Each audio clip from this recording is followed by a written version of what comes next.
Hello, my dear students. I hope you all are fit and fine. Today we will start our revision of second chapter.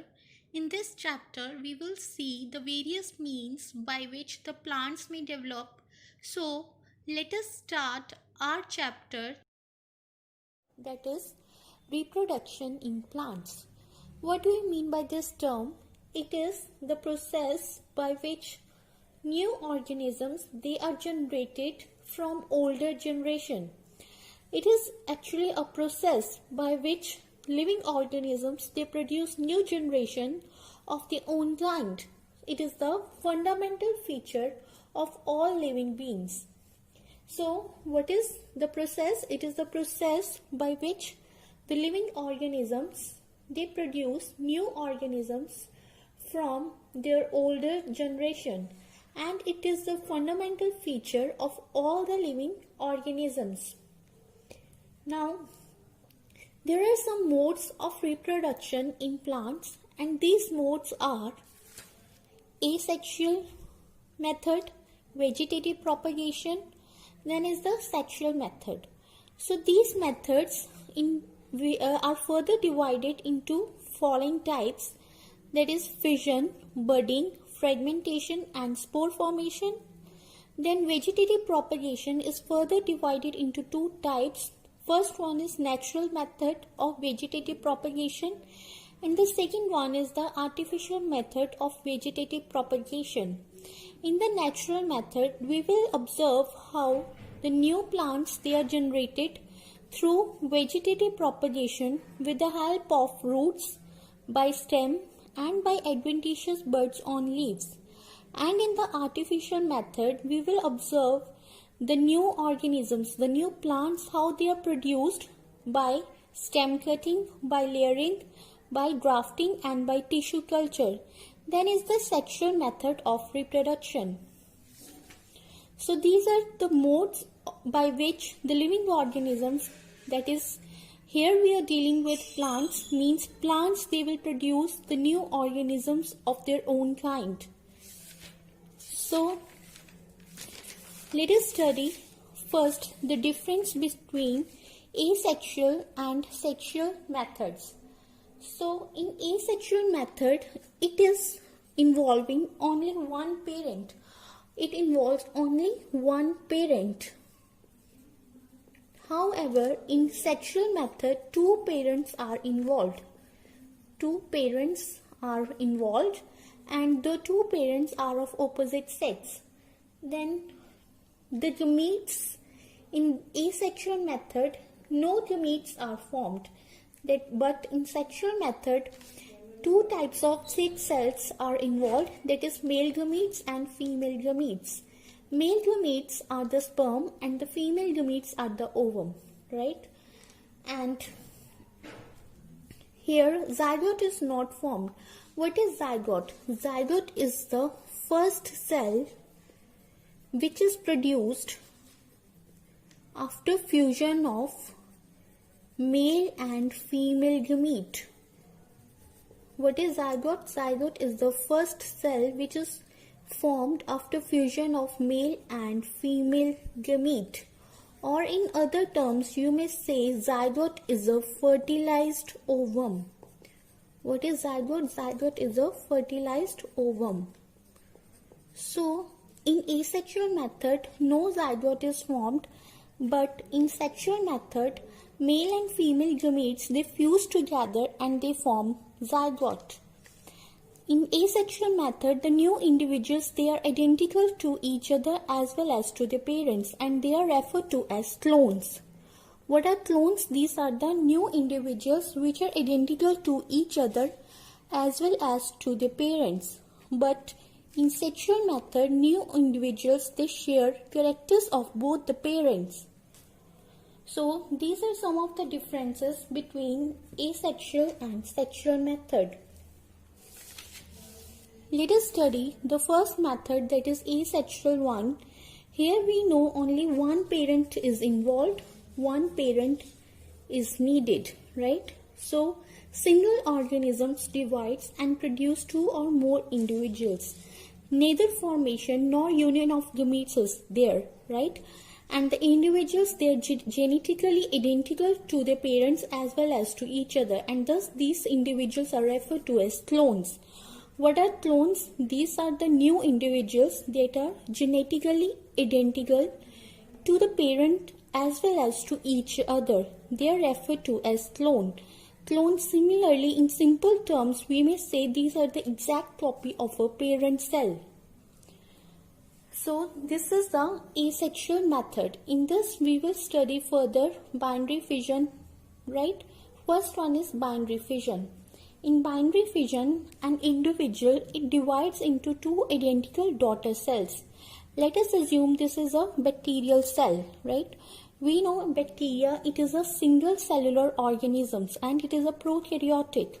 In prokaryotes, the nucleus is not well defined.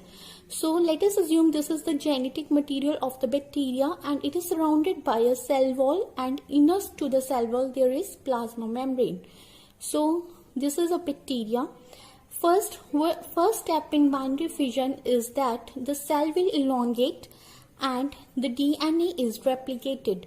The cell elongates and the DNA is replicated. Cell will increase in size and DNA is replicated. Then further we will observe that cell wall and the plasma membrane, they begin to grow inward. They will begin to grow inward, right? And finally this construction, it deepens and from one parent cell, two daughter cells are produced. One main point to remember in binary fission is that here in binary fission, division of nucleus is taking first, then the cell is dividing. Means the genetic material that is here, DNA we have observed, it will divide, it will replicate first, then the cell will divide. So this is the method of binary fission we have studied in bacteria. Next one is the budding. What is budding? It is actually observed in yeast. What is yeast? It is a unicellular fungus. What is yeast? It is a unicellular fungus, right? So here you will observe, let us assume this is a yeast cell or a parent cell. On the parent cell, a small outgrowth, this is the small outgrowth will be formed, right? And this outgrowth will again divide and a chain of cells, a chain of new cells will be formed. And finally, this detaches from the parent cell and forms a new individual. Budding, it is found in yeast, and here the daughter individual arises on the parent organisms. Means the daughter individual, the new organism, it is arising on the body of the that parent cell. How? As a small bud-like outgrowth, and this bud grows and detaches from the parent cell and forms a new individual. So this is the process of budding. Then is the fragmentation. What is fragmentation? It is found in green algae, that is Spirogyra. What is Spirogyra? It is a green algae, and Spirogyra is a simple multicellular organism. So what is Spirogyra? It is a green algae and it is a simple multicellular organism. Means its body is made up of number of cells, right? There it is observed. This process, fragmentation, is observed in green algae in Spirogyra. Here the body of the Spirogyra, that is filaments, it breaks into two or more fragments. What are fragments? These are the pieces. What are fragments? These are the pieces. So the body of the Spirogyra, that is filaments, they break into two or more fragments, that is pieces, and each fragment ultimately grows into a new individual, and each organism will perform its role as an independent organism. These two individuals, they will now grow as independent organisms. Then is the spore formation. Spore formation is the next method of asexual process. Here the spores are formed. Now the question arises, what are spores? These are the thick-walled, resistant asexual reproductive bodies. What are spores? First one is tiny, thick-walled, means they are small and their wall is thick, and they're resistant asexual reproductive bodies, means they help in reproduction process but they're resistant. Resistant means they will resist the unfavorable environmental conditions. And here these spores, they are produced in a specialized structure, that is sporangium. Spores, they are formed in a sporangium. Let us assume this is a rhizopus, right? This is a rhizopus. We know what is rhizopus. It is a bread mold, right? And this is the hyphae. Hyphae of this rhizopus, it is known as sporangiophore. At the tip of this sporangiophore, there is a sporangium. So this is a rhizopus. Rhizopus is having a hyphae, very long hyphae, that is known as sporangiophore. And at the tip of this sporangiophore, there is a sporangium. And inside this sporangium, there are spores present. When this sporangium, it will rupture, then these mature spores will be released, right? And during favorable condition, each spore will develop into a new plant. So what we have observed here in spore formation, so let us say this is a rhizopus, right? So this is a rhizopus. Here this is the erect hypha and it is known as sporangiophore.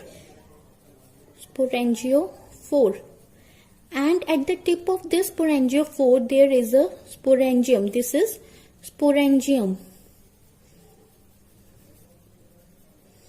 And this sporangium, it bears spores. Means spores, they are present inside the sporangium.